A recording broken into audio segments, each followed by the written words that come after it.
and it is literally morning. Day 120 Vegan Checkup.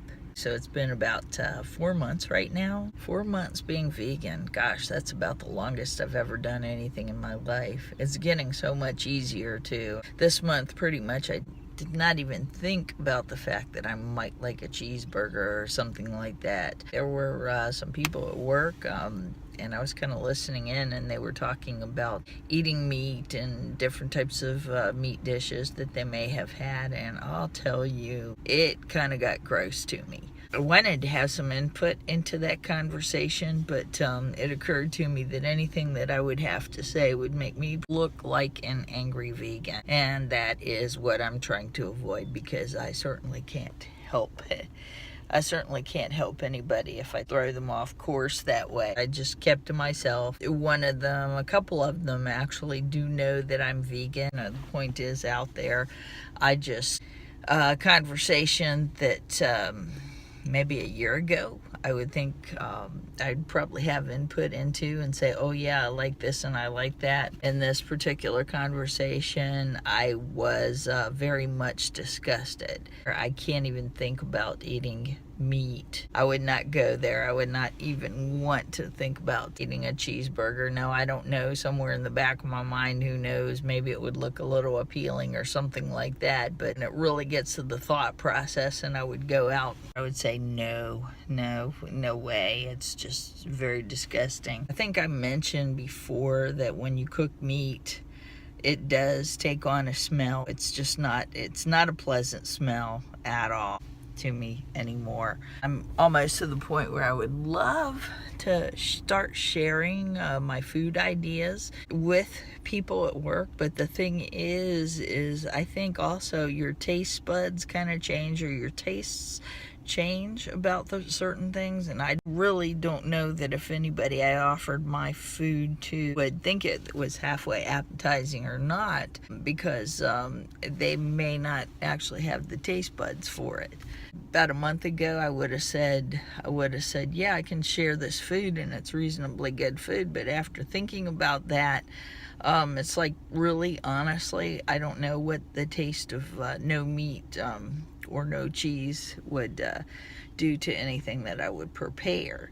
I mean, I could try it and see, what the heck. I might actually try that and, just kind of see what the reaction is. There's meatless dishes out there. Even meat eaters eat meatless dishes once in a while. It could be a hit, or it may not be a hit. I guess it all just depends on the preparation. Health-wise, yeah, I'm doing very well. Actually, no stats yet. By next month, I should actually have stats from the doctor, how I'm doing post-heart attack. If anybody hasn't ever listened in on anything that I've had to say, I should actually have some stats. That I am on several medications. I mean, probably about 7 medications. I am in the process of seeking maybe another doctor. I'll see what this doctor says after the appointment, but she seems to want to fill me up with medications. I mean, every time I go see her, she offers me a medication for something. I don't want to spend my life medicated, so that's the thing. I get what I'm on right now. I don't want to seriously have another heart attack or anything like that, because I am not taking the prescribed medications.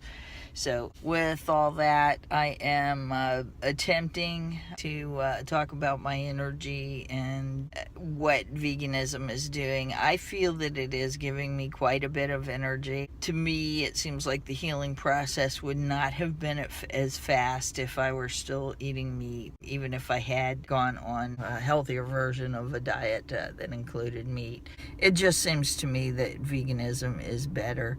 Still losing weight. Was at a standstill for a while, but yeah, still losing weight. I can pretty much feel it coming off. I haven't gotten in front of a scale, but clothes are fitting better. I don't see a shopping trip for clothes anytime soon, which might not be a bad idea, because depending on how much I actually go down to buy new clothes, I would just end up having to do the same thing over again. So pretty much I'm wrestling with what I have, unless I absolutely need to have something because something is worn out. I guess that's really the best way to handle that, because yeah, new wardrobe shopping, it's just not going to happen anytime soon. Psychology wise, I feel very much at peace. I do attribute that to my diet too. I'm not as listless as I was. One thing I wanted to mention, and you know, this is a big thing, is before I started the vegan diet, I had all kinds of little aches and pains. Nothing that I ever got diagnosed by a doctor, nothing like that, but just like pains in my wrists, pains in my knees. Sometimes I would walk with a limp. Just little pains all throughout, a few pains in my feet. I mean, it just kind of happened to hit me one day. I haven't had a pain in my knee in a while. I haven't had a pain in my wrist in a while, or my feet. So I don't know if I was working on arthritis. I don't know if I was working on anything like that, but that definitely has gone away, and I'm very, very happy about that. Could have been something. It could have been something at some point in my life, but yeah, I mean, they've cleared up. It's not like they're slighter or anything else. They've just kind of cleared up.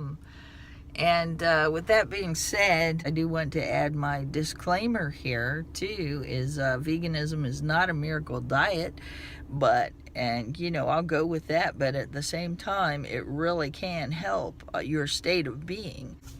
That's about what's going on with my medical issues and situations. Also, there's the matter of preparing food. I've become very much an expert at preparing vegan food, just for the sake of getting maybe about 4 or 5 ingredients that you really can live with vegan food. You know, I'm able to prepare just about anything. I can take anything out of the pantry or anything out of the refrigerator and make it, or I can make it and make it taste like a dish that traditionally would hold meat. I've been fortunate enough to have tacos, nachos, cheese, mushroom burgers, which really taste good, and that's all the sake of a few ingredients that actually will sort of emulate maybe like a texture that a meat or cheese dish might have. So valuable things in the cabinet: nutritional yeast, sweet potatoes, maple syrup, flaxseed, and just those 4 ingredients, you can really get away with making a lot of things that are much healthier. Also, the maple syrup, I wouldn't say that it necessarily emulates meat, but one thing that it does is you can sweeten things, and it's not as bad as sugar, actually. As a matter of fact, it does have a little nutrition on its own. But that's probably my most expensive ingredient. It's just like I go discount pretty much on everything else, so it's not so bad. Just the money that I'm saving on certain things, I can go ahead and buy a maple syrup once a month, or a big maple syrup once a month. And that being said, I've become an expert on cooking. That's about it. I'll see you in another month for another checkup. It's been wonderful. It's been great. I could not even think of going back to either dairy or meat. I want them out of my diet. I really want alternatives. Just thinking about the taste of it, the smell when somebody cooks meat, it's just not good. And as far as cheese is concerned, a couple days after I became vegan, I went into a story about how my sinuses cleared, how my head cleared. I don't really want that back, so you know, I can definitely get away with no milk and no cheese. Thank you very much for watching. Have a good day, and I will see you in a month with another report on how I'm doing with the vegan diet.